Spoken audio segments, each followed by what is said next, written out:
Yang pertama tauhid apa? Rububiyah. Yang kedua tauhidul uluhiyah. Yang ketiga tauhid asma was sifat. Apa dalilnya, Pak? Ada nggak dalil secara nas bahwa tauhid terbagi menjadi tiga? Terus, bagaimana? Kok bisa tauhid terbagi menjadi tiga? Itu dilihat dari penelitian terhadap nas. Sebagaimana kemarin sudah kita bahas, dalil secara nas memang tidak ada. Jadi tri tauhid ini ya rububiyah, kemudian uluhiyah, asma wa sifat. Ini tidak ada dalilnya, Pak. Tidak ada nasnya. Ini bukan kata saya, bukan statement saya, bukan ungkapan saya, tapi ungkapan dari ustadz yang memang notabene-nya paling sunnah. Dasar Wahabi, dasar Wahabi, dasar.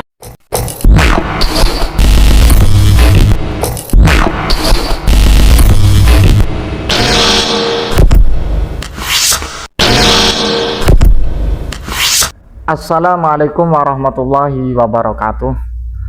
Alhamdulillah wassalatu wassalamu ala rasulillah wa ala alihi wa sahbihi wa man wala amma ba'du. Sahabat yang dimuliakan Allah subhanahu wa ta'ala, mudah-mudahan senantiasa kita diberikan kesehatan, sehat jasmani, sehat rohani, dan segala urusan kita diberikan kelancaran, amin ya rabbal alamin.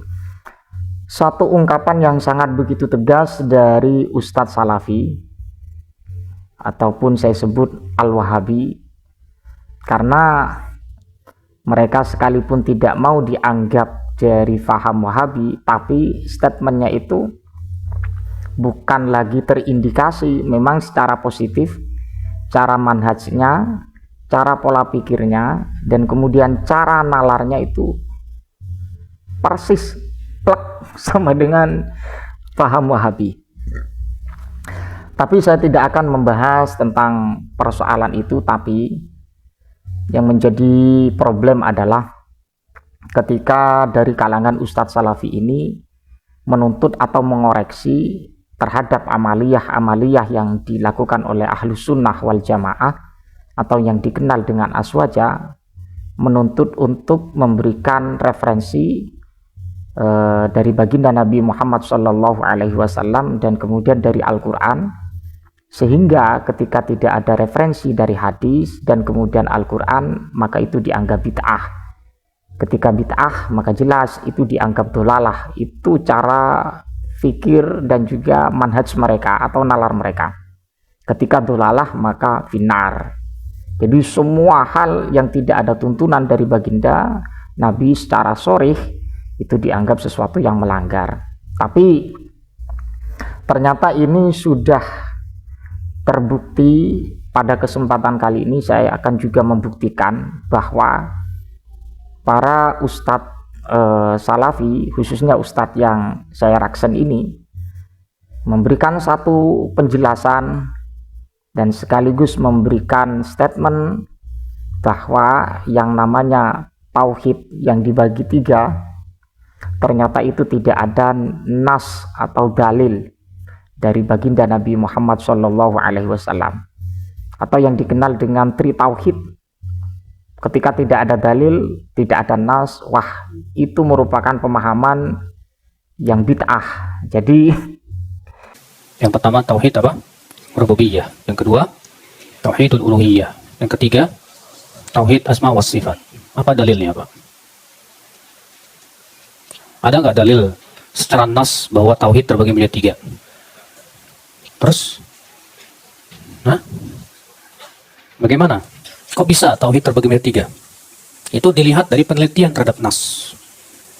Sebagaimana kemarin sudah kita bahas, dalil secara nas memang tidak ada.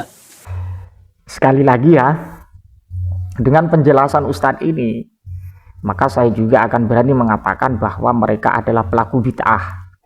Mengapa saya mengatakan pelaku bid'ah? Karena yang dianggap tri tauhid ya, yang menjadi acuan utama di dalam persoalan akidah atau persoalan ideologi, mereka itu membagi tauhid menjadi tiga atau yang dianggap tri tauhid.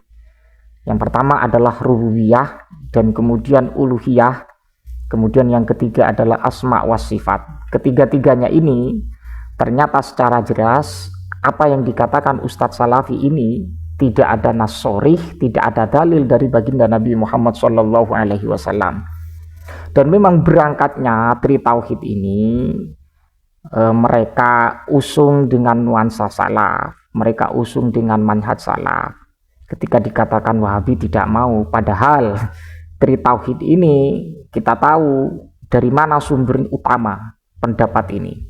Saya tidak perlu untuk membuktikan kepada Anda. Kalau Anda sering kali menyimak bagaimana redaksi-redaksi yang disampaikan oleh kalangan Wahabi atau yang disampaikan oleh golongan-golongan Salafi, pasti Anda akan tahu.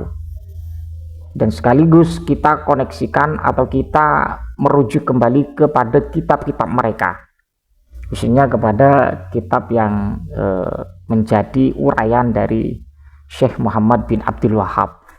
Anggap belum apa dasaknya membandingkan dengan senyum.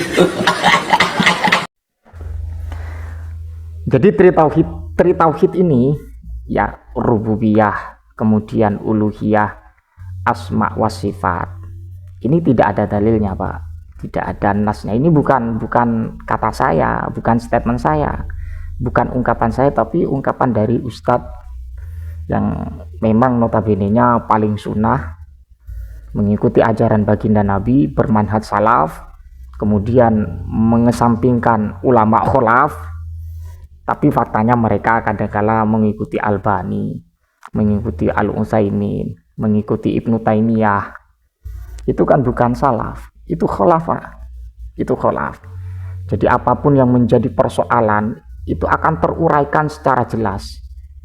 Dan kebenaran itu akan tampak dengan sendirinya. Sekalipun mereka yang dijadikan opini bahwa harus mengikuti ulama salaf, itulah manhaj salaf. Tapi mereka nyatanya Nasiruddin Albani, Al-Utsaimin, Bin Baz, Ibnu Taimiyah ya, yang menjadi rujukan atau menjadi referensi bagi mereka.